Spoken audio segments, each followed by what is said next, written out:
తూర్పు నియోజకవర్గంలో నారా చంద్రబాబు నాయుడు కాలనీలో ఆదిత్య రెసిడెన్సీ అంటే ప్రత్యూష రెసిడెన్సీ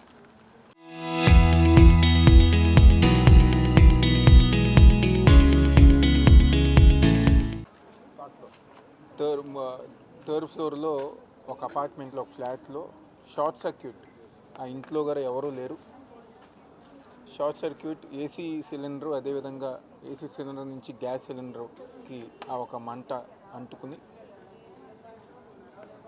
ఏదైతే మంటలు వస్తున్నాయని చెప్పని దాని పక్కన ఉన్న అపార్ట్మెంట్ వాళ్ళు అది చూస్తా ఫైర్ ఇంజిన్కి వాళ్ళకి ఫోన్ చేసే క్రమంలో ఒక్కసారిగా పేలి ఆ ఒక రాళ్ళు గర పాపం గొట్టిపాటి శ్రీనివాసరావు గారు అనే ఒక వ్యక్తికి తగలటం, ఆయన కొంచెం క్రిటికల్ కండిషన్లో ఉండటం ఈరోజు తూర్పు నియోజకవర్గంలో ఈ యొక్క సంఘటన జరిగింది.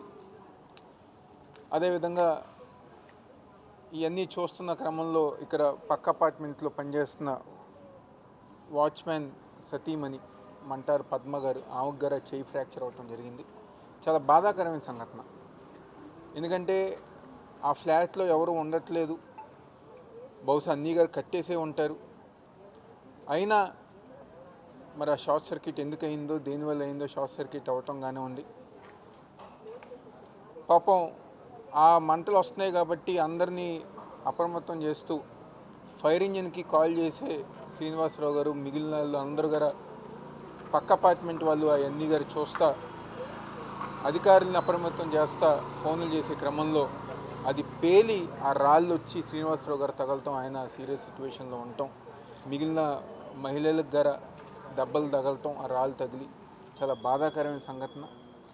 ఏదైతే వేసవి కాలంలో దూర ప్రాంతాలకు వెళ్ళేవాళ్ళు అన్నీ గారు జాగ్రత్తగా అబ్జర్వ్ చేసుకుని ఇలాంటి సంఘటనలు జరగకుండా వాళ్ళు తగిన జాగ్రత్తలు చర్యలు తీసుకోవాలని చెప్పని శ్రీనివాసరావు గారికి ఏదైతే హాస్పిటల్లో చికిత్స చెందుతున్నామో అక్కడ గారు ఆయన గారు కలిసి అక్కడ ఉన్న డాక్టర్స్తో గారు మాట్లాడి వాళ్ళకి మెరుగైన వైద్యం అందించే విధంగా ఆయనకి మంచి జరగాలని చెప్పని ఇచ్చేస్తూ, అదేవిధంగా వేసవి కాలంలో గారు కరెంట్ డిపార్ట్మెంట్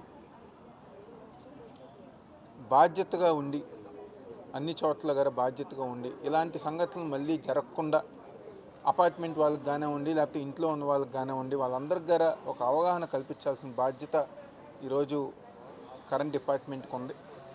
కాబట్టి వాళ్ళు గారు ఇచ్చేయాలని చెప్పని ఇలాంటి చర్యలన్నీ గారు మరొకసారి జరగకుండా జాగ్రత్త పడాలని చెప్పని ఈరోజు కరెంట్ డిపార్ట్మెంట్ వాళ్ళు ప్రజానికానికి అవగాహన పెంచేలాగా చర్యలు తీసుకోవాలని చెప్పని చేసుకుంటూ శ్రీనివాసరావు గారు త్వరగా కోలుకోవాలని చెప్పని, అదేవిధంగా పద్మ గారు త్వరగా కోలుకోవాలని చెప్పని మనస్ఫూర్తిగా కోరుకుంటూ సెలవు తీసుకుంటాం.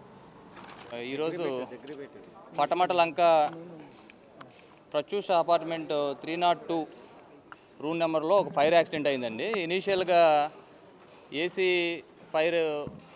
ఫైర్ అవుతుండగా మన ఫైర్ డిపార్ట్మెంట్కి ఇన్ఫార్మ్ చేయడం జరిగింది. ఫైర్ డిపార్ట్మెంటు ఫైర్ ఎక్స్టింగ్విషన్కి వచ్చిన సమయంలో ఆ ఫైరు అక్కడ ఉన్న గ్యాస్ సిలిండర్కి ఎక్స్పాండ్ అయ్యి సిలిండర్ బ్లాస్ట్ అవడం జరిగింది. ఎవెన్చువల్గా సిలిండర్ బ్లాస్ట్ అవడం వల్ల అక్కడ గోడ, దానికి ఉన్నటువంటి గ్రేటింగు అంతా కూడా పగిలిపోయి ఒక బాంబులాగా ఎక్స్ప్లోడ్ అయింది. ఆ సమయంలో పక్కనే ఉన్న అపార్ట్మెంట్లో ఒక 4 వ్యక్తులు ఫైర్ అవ్వటం చూస్తూ ఉన్నారు. దాంట్లో గొట్టిపాటి శ్రీనివాసరావు అనే వ్యక్తి 55 సంవత్సరాలు. ఆ రాయి వచ్చి ఫోర్స్ఫుల్గా ఆయన హెడ్కి తగిలిందండి. కొంచెం ఆయన కండిషన్ కొంచెం క్రిటికల్గా ఉంది. ఆయన ఇప్పుడు హాస్పిటల్లో ట్రీట్మెంట్ తీసుకుంటున్నారు. వెంటనే ఇమీడియట్లీగా ఆయన్ని హాస్పిటల్కి తరలించడం జరిగింది. ఫైర్ డిపార్ట్మెంట్ కూడా ఇమీడియట్గా రెస్పాండ్ అయ్యి ఫైర్ అనేది ఎక్స్టింగ్విష్ చేయడం జరిగింది. ప్రస్తుతానికైతే ఫైర్ అంతా కూడా కంట్రోల్లో ఉంది. No fire is there. Electricity కూడా ఇమీడియట్లీగా స్టాప్ చేయడం జరగడం వల్ల ఫర్దర్ లాస్ అనేది మనం ప్రివెంట్ చేయగలిగాము. ఒక వ్యక్తి మాత్రమే కొంచెం కండిషన్ క్రిటికల్గా ఉందండి. Already investigation is going on. Thank you. MR Lakshmi. మధ్యాహ్నం 2 గంటల సమయంలో కరెంట్ పోయిందేమో అనుకున్నామండి. పెద్ద సౌండ్ వచ్చింది. నేను మా వారికి భోజనం పెడదామని మా వంటగది తలుపు తీసేటప్పటికి వాళ్ళ ఇంట్లో మంటలు వస్తున్నాయండి. మంటలు వస్తుంటే మా వారిని పిలిచేయండి, ఎదురు అపార్ట్మెంట్లో మంటలు వస్తున్నాయండి అని పెద్దగా కేకలేసానండి. కేకలేసేటప్పటికి అన్ని అపార్ట్మెంట్లో వాళ్ళు వచ్చారు బయటికి. వచ్చి చూస్తూనే ఉన్నామండి అందరము. చూస్తూ ఉండగానే మంటలు అలుముకుని పోతున్నాయి. నల్లగా పొగలు వస్తున్నాయి. మంటలు ఎక్కువ పేలిపోతున్నాయి. మేము అమ్మటనే పైరాళ్ళకి ఫోన్ చేసామండి. పైరాళ్ళు వచ్చేటప్పటికి వాళ్ళ ఇంటికి ఎటు వెళ్ళాలండి అని అడుగుతున్నారు. వాళ్ళతో చూపిస్తున్నాము. వెంటనే మన బాంబు బ్లాస్ట్ అయినట్టు గోడ వచ్చేసి మేము ఇక్కడ ఉన్నామండి. శ్రీనివాసరావు గారు, మేము, ఇంకా 2 లేడీసు, వాళ్ళ అమ్మాయి, మేము అందరం నిలబడ్డామండి. ప్రత్యూష అపార్ట్మెంట్లో అంటండి.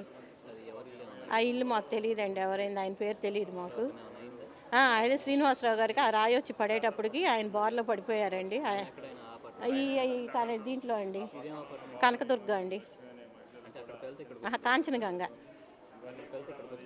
ఇక్కడ నుంచి చూస్తున్నామండి మేము అందరం. ఆ మంటలు చూస్తుంటే ఆయనకు వచ్చి ఆ రాయి పడి తల మీద పరిగెత్తపోయి బోర్లో పడిపోయారండి. ఆ పడతమే ఆయన ఇదైపోయారండి, మాటల్లో లేరు.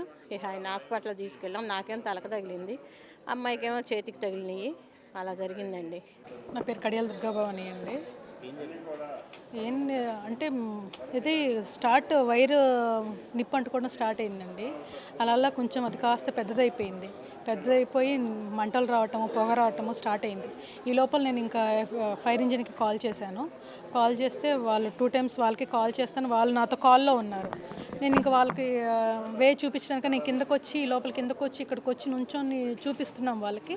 చూపించేసరికి మొత్తం ఒక్కసారిగా సెకండ్స్లో అది బ్లాస్ట్ అయిపోయిందండి. బ్లాస్ట్ అయిపోయి వచ్చి మా మీద వచ్చి పడింది అనమాట. మా మీద వచ్చి పడింది. మేమేం పరిగెత్తాము. శ్రీనివాస్ గారు ఏంటంటే పరిగెత్తలేక కాదు, ఆయనకి ఇటు తిరిగేసరికి తలకి తగిలింది, కింద పడిపోయారు. ఇంకా అంతే. ఆయనకి ఇంకా అసలు చూస్తుండగానే జరిగింది. ప్రత్యూష అపార్ట్మెంట్ థర్డ్ ఫ్లోర్లోనండి. ఎవరు లేరు, అమెరికా వెళ్ళారంట. నిన్న ఎవరు సర్వీస్ చేయడానికి అనేసి వచ్చారంట. మొత్తం అంటే క్లీన్ చేయడానికి కానీ సర్వీస్ చేయడానికి అనేసి వచ్చారు.